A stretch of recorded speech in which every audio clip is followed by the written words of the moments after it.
கல்குவாரி பள்ளத்தின் அருகே விளையாடிய போது நீரில் தவறி விழுந்து ஒரே குடும்பத்தை சேர்ந்த 2 குழந்தைகள் உயிரிழந்தது சோகத்தை ஏற்படுத்தியுள்ளது. மதுரை மாவட்டம் கருப்பாயூரணி அருகே உள்ள பாண்டியன்கோட்டை பகுதியில் வசித்து வரும் சுல்தான் கான் என்பவரின் மகன் ஆசிக் ராஜா 3 வயதானவர். சுல்தான் கானின் சகோதரரான நரிமேடு பகுதியை சேர்ந்த புகாரி கான் என்பவரது மகளான சையது அலி சஹானா 9 வயது குழந்தை ஆகிய இருவரும் இன்று விடுமுறை என்பதால் வீட்டின் அருகே விளையாடி கொண்டிருந்தனர். அப்போது அருகில் உள்ள கடைக்கு செல்வதாக கூறி சிறுவர்களான ஆசிக் ராஜா மற்றும் சையது அலி அவரது சகோதரி சகானா இருவரும் சென்றபோது பாண்டியன்கோட்டை பகுதியில் சாலையோரத்தில் கல்குவாரிக்காக தோண்டப்பட்ட ஆழமான பள்ளத்தில் தேங்கிய நீரில் ஆசிக் ராஜா விளையாடுவதற்காக சென்றுள்ளார். அப்போது நீருக்குள் ஆசிக் ராஜா தவறி விழுந்ததை பார்த்த சகோதரி பின்னால் ஓடிப்போய் காப்பாற்றுவதற்காக முயன்ற போது அவரும் பள்ளத்தில் உள்ள தண்ணீரில் மூழ்கியுள்ளார்.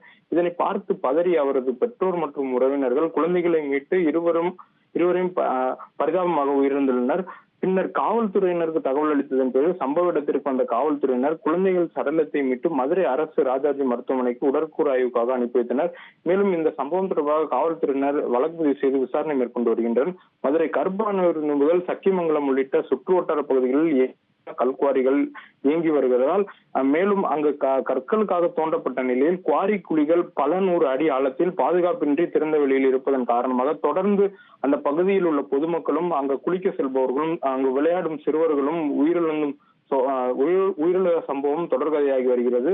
இது போன்ற குவாரிகளுக்காக தோண்டப்படும் குழிகளை சுற்றி வேலிகள் அமைத்து பாதுகாக்க வேண்டும் எனவும் கோரிக்கை எழுந்துள்ளது. விடுமுறை நாளில் வீட்டில் விளையாடி கொண்டிருந்த ஒரே குடும்பத்தைச் சேர்ந்த சிறுவர்கள் இருவர் குளிப்பதற்காக நீரில் சென்ற போது அங்கு நீரில் மூழ்கி உயிரிழந்த சம்பவம் சோகத்தை ஏற்படுத்தியுள்ளது. இனி செல்லும் இடமெல்லாம் செய்தி. தந்தை டிவியின் வாட்ஸ்அப் சேனலை ஃபாலோ பண்ணினா செல்ல இருக்கும் இடமெல்லாம் செய்தி. இதோ QR கோட் இப்பவே ஸ்கேன் பண்ணுங்க, ஃபாலோ பண்ணுங்க.